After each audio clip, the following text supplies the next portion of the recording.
ದೇವರು ಪ್ರೀತಿಸುವ ಪ್ರೀತಿಯ ಬಿಗ್ ಜೆ ಟಿ ವಿ ಪ್ರಿಯ ವೀಕ್ಷಕರಿಗೆ ನಮ್ಮ ಕರ್ತನಾದ ಯೇಸು ಕ್ರಿಸ್ತನ ಹೆಸರಿನಲ್ಲಿ ನಿಮ್ಮನ್ನು ವಂದಿಸಿ ಸ್ವಾಗತ ಬಯಸುತ್ತಿದ್ದೇವೆ.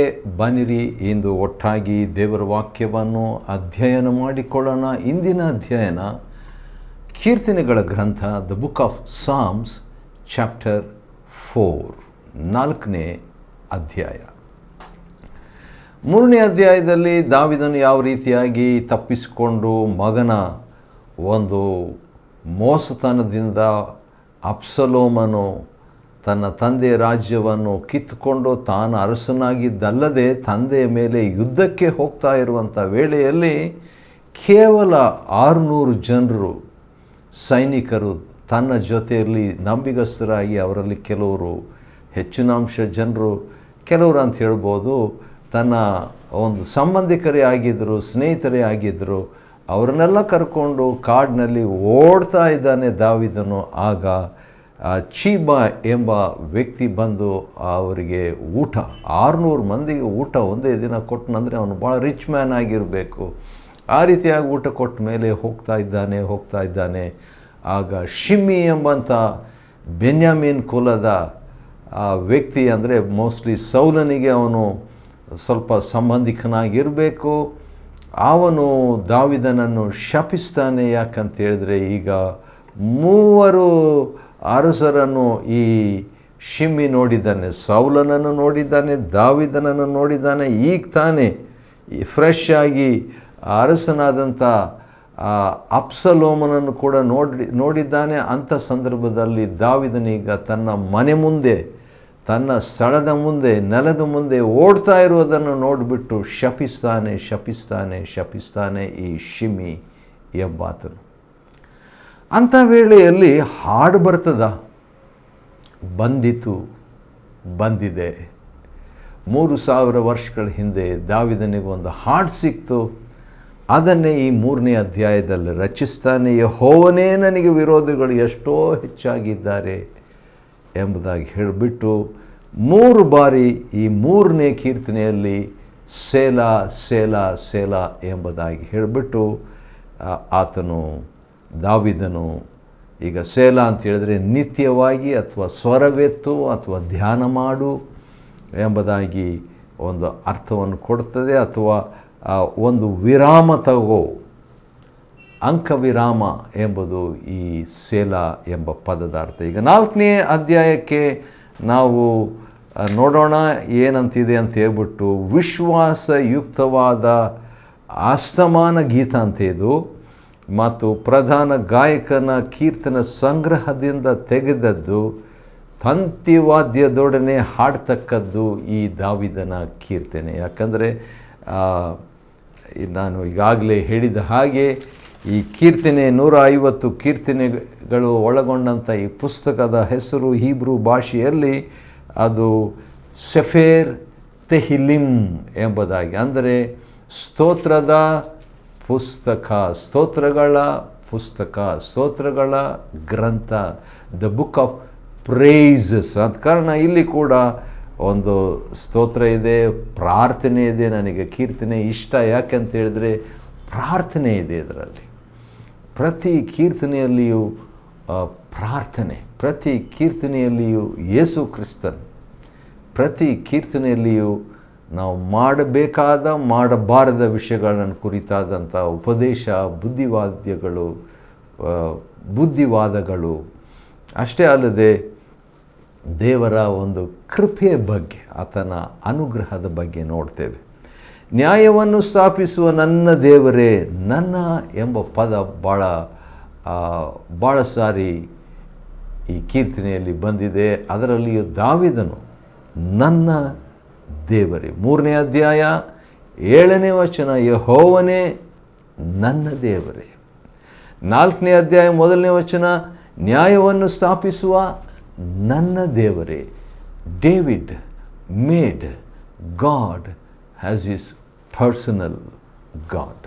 ದೇವರನ್ನು ದಾವೀದನು ತನ್ನ ದೇವರನ್ನಾಗಿ, ವೈಯಕ್ತಿಕ ದೇವರನ್ನಾಗಿ ಮಾಡಿಕೊಂಡನು.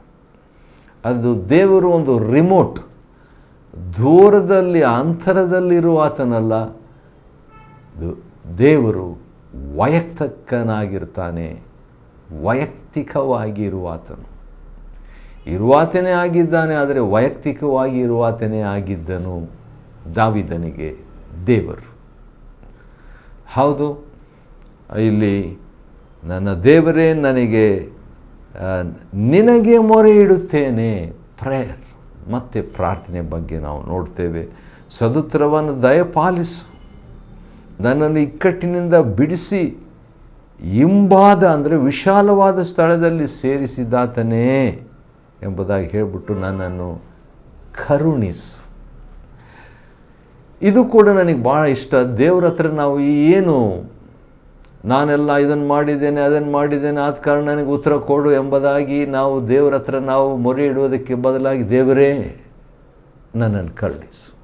ಹೌದು, ಒಂದೆರಡು ಕೀರ್ತನೆಯಲ್ಲಿ ದಾವೀದನು ನಾನು ಈ ರೀತಿಯಾಗಿ ನಡ್ಕೊಂಡಿದ್ದೇನೆ ಆದ ಕಾರಣ ನನಗೆ ಸಹಾಯ ಮಾಡೆಂಬುದಾಗಿ ಹೇಳಿದ್ದಾನೆ. ಆದರೆ ಬಹುಶಃ ನಾನು ಆ ರೀತಿಯಾಗಿ ಹೇಳಲಿಕ್ಕೆ ಆಗಲ್ಲ.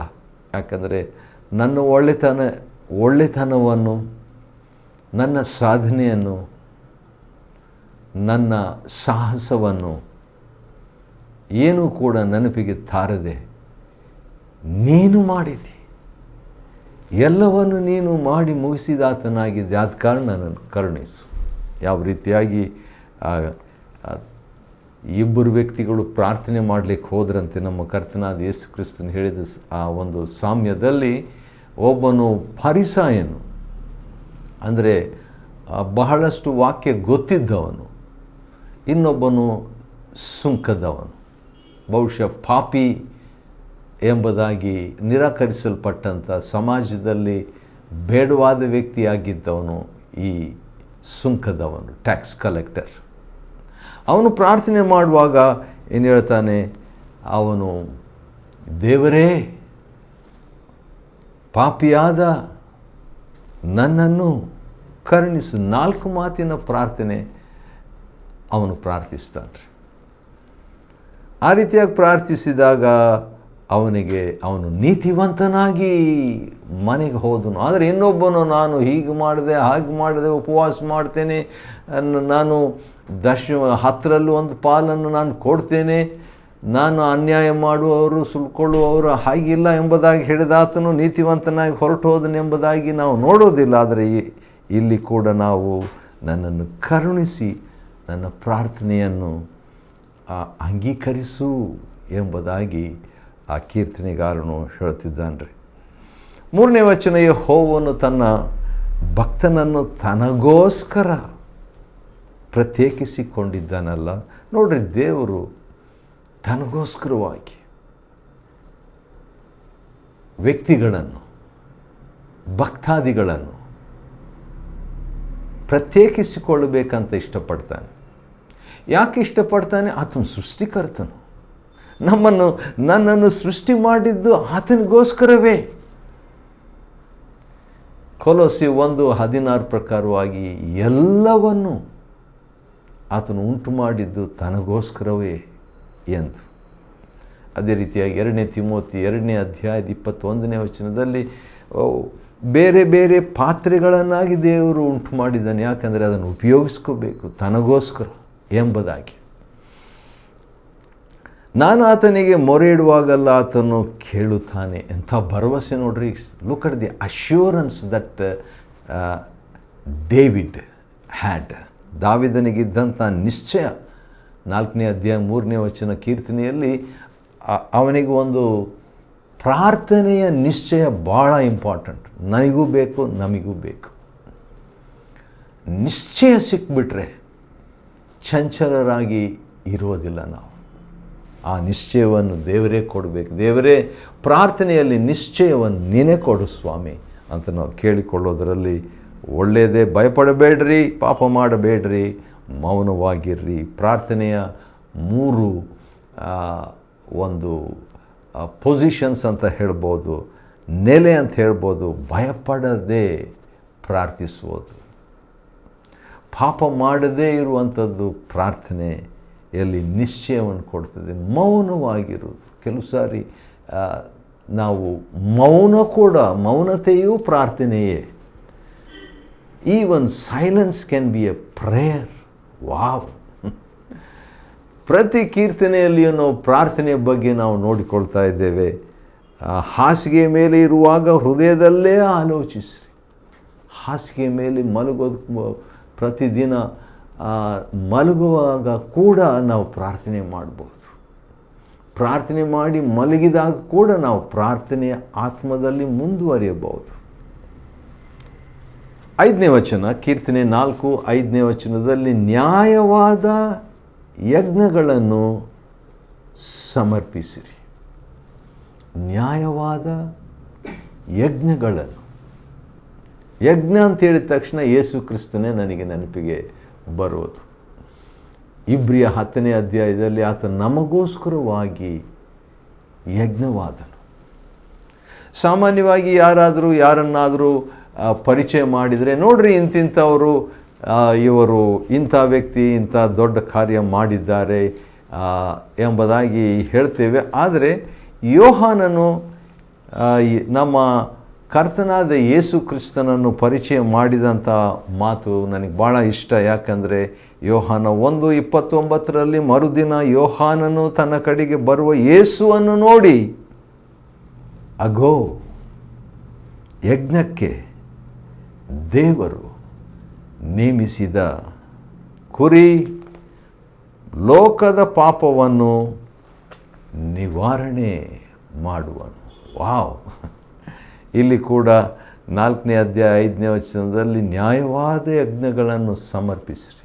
ಹೌದು, ಯೇಸು ಕ್ರಿಸ್ತನೇ ಆ ಯಜ್ಞಗಳ ಯಜ್ಞವಾದನು, ಉನ್ನತ ಯಜ್ಞವಾದನು, ದೇವರು ನೇಮಿಸಿದ ಆ ಕುರಿಯಾಗಿ ಯಜ್ಞವಾದನು. ಹೌದು, ಯೆಹೋವನಲ್ಲಿ ಭರವಸೆವಿಡ್ರಿ. ನಮಗೆ ಒಳ್ಳೆಯದನ್ನು ಮಾಡುವವರು ಯಾರಿದ್ದಾರೆ ಅಂದರೆ ಅನೇಕರು ಹೇಳಿಕೊಳ್ಳುತ್ತಾರೆ, ಯೆಹೋವನೇ ನೀನು ಪ್ರಸನ್ನ ಮುಖದಿಂದ ನಮ್ಮನ್ನು ನೋಡಬೇಕು. ನನಗೆ ಭಾಳ ಇಷ್ಟ ಈ ಒಂದು ಕೀರ್ತನೆ. ಈ ಎಲ್ಲ ಕೀರ್ತನೆಗಳು ಕೀರ್ತನೆಯಲ್ಲಿ ಪ್ರಾರ್ಥನೆಯನ್ನು ನೋಡ್ತೇನೆ, ಕೀರ್ತನೆಯಲ್ಲಿ ಕ್ರಿಸ್ತನನ್ನು ನೋಡ್ತಿದ್ದೇನೆ, ಕೀರ್ತನೆಯಲ್ಲಿ ನಮಗೆ ಇರುವಂಥ ಕರ್ತವ್ಯ, ಬೋಧನೆ, ಬುದ್ಧಿವಾದ, ಮಾರ್ಗದರ್ಶನ, ಕೀರ್ತನೆಯಲ್ಲಿ ಮಾರ್ಗದರ್ಶನ ನಾವು ನೋಡ್ತಾ ಇರುವಂಥದ್ದು ಭಾಳ ಒಳ್ಳೆಯದು. ಯಾಕಂತೇಳಿದ್ರೆ ಹಾಸಿಗೆ ಮೇಲಿರುವಾಗಲೂ ಅಂತ ಹೇಳುವಾಗ ಅದೊಂದು ಆಲೋಚನೆ, ಅದೊಂದು ಬುದ್ಧಿವಾದ, ಬುದ್ಧಿಯ ಹೇಳಿಕೆ. ಪ್ರಸನ್ನ ಮುಖದಿಂದ ನಮ್ಮನ್ನು ನೋಡಬೇಕು. ಹೌದು, ಆ ರೀತಿಯಾಗಿಯೇ ಅಂದು ಆರೋನನು ಇಸ್ರಾಯೇಲರನ್ನು ಆಶೀರ್ವದಿಸಿದಾಗ ಉಪಯೋಗಿಸಿದಂಥ ಒಂದು ಪದ ಅದು. ಅದನ್ನು ನೋಡೋದರಲ್ಲಿ ಈ ಸಂದರ್ಭದಲ್ಲಿ ನಾವು ನೋಡುವಂಥದ್ದು ಒಳ್ಳೆಯದೇ. ಯಾಕಂತೇಳಿದರೆ ಆತನು ದೇವಜನರನ್ನು ನೋಡಿಬಿಟ್ಟು ಆ ರೀತಿಯಾಗಿ ಆಶೀರ್ವದಿಸ್ತಾನೆ. ಅದೇ ಒಂದು ಮಾತು ಕೂಡ ಇಲ್ಲಿ ಹೇಳಲಾಗಿದೆ. ಅದೇನಂತ ಹೇಳಿದರೆ, ಇಸ್ರಾಯೇಲರನ್ನು ಈ ಪ್ರಕಾರವಾಗಿ ನೀವು ಆಶೀರ್ವದಿಸಬೇಕು. ಅದು ಯಾವ ರೀತಿಯ ಏನು? ಯೆಹೋವನು ನಿಮ್ಮನ್ನು ಆಶೀರ್ವದಿಸಿ ಕಾಪಾಡಲಿ. ಆ ರೀತಿಯಾಗಿ ಹೇಳಿದ ಮೇಲೆ ಯೆಹೋವನು ಪ್ರಸನ್ನ ಮುಖದಿಂದ ನಿಮ್ಮನ್ನು ನೋಡಿ ನಿಮ್ಮ ಮೇಲೆ ದಯವಿಡಲಿ. ದೇವರು ನೋಡಿದಾಗ, ಆತನು ಪ್ರಸನ್ನ ಮುಖದಿಂದ ನೋಡುವಾಗ ನನ್ನ ಮೇಲೆ, ನಮ್ಮ ಮೇಲೆ ಆತನ ದಯ ಇರಲಿ. ಯೆಹೋವನು ನಿಮ್ಮ ಮೇಲೆ ಕೃಪಾ ಕಟಾಕ್ಷವನ್ನು ಇಟ್ಟು ಶಾಂತಿಯನ್ನು ಅನುಗ್ರಹಿಸಲಿ ಎಂಬುದಾಗಿ. ಇಲ್ಲಿ ಕೂಡ ದಾವೀದನು ಬಹುಶಃ ಅರಣ್ಯಕಾಂಡದಲ್ಲಿ ಇದ್ದಂಥ 6ನೇ ಅಧ್ಯಾಯ 22-23 ವಚನವನ್ನು ಓದಿದನಂತ ಕಾಣ್ತದೆ ಖಂಡಿತವಾಗಿ. ಯಾಕಂದರೆ ದಾವೀದನು ವಚನಪ್ರಿಯ. David was the lover of God's word. ಆದ ಕಾರಣ ಅವನು ಅಲ್ಲಿಂದ ಒಂದು ಬಾರೋ ಮಾಡಿಕೊಂಡು ಅದೇ ಮಾತನ್ನು ಇಲ್ಲಿ ಲಿಖಿತ ರೂಪದಲ್ಲಿ ಬರೀತಾನೆ. ಅಲ್ಲಿ ಅಬ್ರಹಾಮನಿಗೆ ದೇವರು ಗುರಾಣಿ ಅಂತ ಹೇಳಿದಾಗ ಆದಿಕಾಂಡ 15:1 ತೆಗೆದುಕೊಂಡು ದೇವರೇ ನೀನೇ ನನಗೆ ಗುರಾಣಿ ಎಂಬುದಾಗಿ ಅದನ್ನು ಅನ್ವಯಿಸಿಕೊಳ್ತಿದ್ದಾನೆ. ಧರ್ಮಶಾಸ್ತ್ರದ ಅನ್ವಯವನ್ನು ದಾವಿದನು ಬರೆದ 75 ಕೀರ್ತನೆಗಳಲ್ಲಿ ಅಷ್ಟೇ ಅಲ್ಲ, ಉಳಿದಂಥ ಅನಾಮಧೇಯವಾದ ಅನಾನಿಮಸ್ ಆಗಿರುವಂಥ ಕೀರ್ತನೆಗಳಲ್ಲಿಯೂ 50 ಕೀರ್ತನೆಗಳಲ್ಲಿಯೂ 150 ಕೀರ್ತನೆಗಳಲ್ಲಿಯೂ ನಾವು ನೋಡ್ತೇವೆ. ಒಳ್ಳೆಯದು. ಸರಿ, ಧಾನ್ಯ ದ್ರಾಕ್ಷಗಳು ಸಮೃದ್ಧಿಯಾಗಿ 7ನೇ ವಚನ ಬೆಳೆದ ಸುಗ್ಗಿ ಕಾಲದಲ್ಲಿ ಅವರಿಗಿರುವ ಸಂತೋಷ. ನೋಡ್ರಿ, ಸ್ವಲ್ಪನೇ ಬಿತ್ತಿರ್ತಾರೆ, ಸುಮಾರು ಕೆಲವು ತಿಂಗಳು, 3 ತಿಂಗಳು, 4 ತಿಂಗಳು, 5 ತಿಂಗಳು, 6 ತಿಂಗಳಂತ ಕಾಯ್ತಾ ಇರಬೇಕು. ಕೆಲವು ಸಾರಿ ಹತ್ರ 1 ವರ್ಷ ಕಾಯ್ತಾ ಇರಬೇಕು. ಆ ಕಾದಿದ್ದ ಮೇಲೆ ಧಾನ್ಯ ದ್ರಾಕ್ಷಗಳು ನಿರೀಕ್ಷಿಸಿದ್ದಕ್ಕಿಂತಲೂ ಹೆಚ್ಚಾಗಿ ಸಮೃದ್ಧಿಯಾಗಿ ಬೆಳೆದ ಮೇಲೆ ಏನಾಗ್ತೈತೆ? ಸಂತೋಷ. ಆ ಸುಗ್ಗಿ ಕಾಲದಲ್ಲಿ ಅಂತೂ ಪಾರ್ಟಿ, ರಿಜಾಯ್ಸ್, ಸಂತೋಷ, ಸಂಭ್ರಮ, ಸಡಗರ ಇರ್ತದೆ. ಯಾಕೆ ಇಸ್ರಾಯೇಲ್ರು ಯಾಕೆ ಆ ರೀತಿಯಾಗಿ ಸಂತೋಷ ಪಡ್ತಿದ್ರು ಅಂತ ಅದಕ್ಕೊಂದು ಕಾರಣ ಇತ್ತು. ಆ ಕಾರಣ ನಾನು ನಿಮ್ಗೆ ಹೇಳಲೇಬೇಕು. ಅದೇನೆಂದರೆ ಯಾಜಕ ಕಾಂಡ 25ನೇ ಅಧ್ಯಾಯ 20, 21, 22 ವಚನಗಳಲ್ಲಿ ಏನಂತಿದೆ? 1 ವರ್ಷ ದೇವರು ಹೇಳ್ತಾರೆ ನೀವು ಏನೂ ಬಿತ್ತಬಾರ್ದು. ಆಗ ಮುಂದಿನ ವರ್ಷ ಏನು ಬಿತ್ತಬಾರ್ದು ಅಂದರೆ, ಏನು ಕೊಯ್ಯಬಾರ್ದು ಅಂದರೆ ನಮ್ಗೆ ಊಟ ಹೇಗೆ ಅಂತ ಕೇಳಿಬಿಟ್ಟು ಪ್ರಶ್ನೆ ಕೇಳ್ತಾರೆ. ದೇವ್ರು ಹೇಳ್ತಾನೆ, ನಾನು ಭೂಮಿಗೆ ಆಜ್ಞಾಪಿಸ್ತೇನೆ, ಐ ವಿಲ್ ಕಮ್ಯಾಂಡ್, ಅಥವಾ ನಾನು ನನ್ನ ದೈವಾನುಗ್ರಹದಿಂದ, ಕಮ್ಯಾಂಡ್ ಆಜ್ಞೆ ಅಥವಾ ಅನುಗ್ರಹ ಎರಡೂ ಒಂದೇ. ಮೂಲ ಭಾಷೆಯಲ್ಲಿ ಎರಡೂ ಕೂಡ ಒಂದೇ ಅರ್ಥವನ್ನು ಕೊಡ್ತೇನೆ. ನಾನು ಆಜ್ಞಾಪಿಸ್ತೇನೆ, ನಾನು ಅನುಗ್ರಹಿಸ್ತೇನೆ ಭೂಮಿಗೆ, ಆವಾಗ ನಿಮಗೆ ಸಿಗ್ತದೆ ಅಂತ ಹೇಳ್ಬಿಟ್ಟು. ಅದಕ್ಕಿಂತಲೂ ಹೆಚ್ಚಾದ ಸಂತೋಷ ಇವನಿಗೆ ದೇವರು ಉಂಟು ಮಾಡಿದಂತೆ ಈ ದಾವೀದನ ಹೃದಯದಲ್ಲಿ ಅದನ್ನು ಸಾಕ್ಷಿಯಾಗಿ ಹೇಳ್ತಾನೆ. ಯಾಕಂದರೆ ಯೆಹೋವನೇ ನಾನು ಯಾವ ಅಪಾಯವೂ ಇಲ್ಲದೆ ಸುರಕ್ಷಿತವಾಗಿ ಇರುವಂತೆ ನೀನು ಕಾಪಾಡ್ತಿ. ಆ ರೀತಿಯಾಗಿ ನಿರ್ಭಯವಾಗಿ ನಾನು ಮಲಗಿಕೊಂಡು ಕೂಡಲೇ ನಿದ್ದೆ ಮಾಡ್ತೇನೆ ಎಂಬ ಸಾಕ್ಷಿ ಕೂಡ 8ನೇ ವಚನದಲ್ಲಿ ಹೇಳ್ತಾನೆ. ಭಾಳ ಜನರಿಗೆ ಅದು ಆಗಲ್ಲ. ಆ ರೀತಿಯಾಗಿರುವಂತೆ ದೇವರು ಸಹಾಯ ಮಾಡಲಿ. ಕೀರ್ತನೆ 4ನೇ ಅಧ್ಯಾಯನ ಮಾಡಿಕೊಳ್ಳುವಂತೆ ದೇವರು ಕೊಟ್ಟ ಕೃಪೆಗಾಗಿ ಆತನಿಗೆ ಸ್ತೋತ್ರವಾಗಲಿ. ದೇವರು ನಿಮ್ಮನ್ನು ಆಶೀರ್ವದಿಸಲಿ.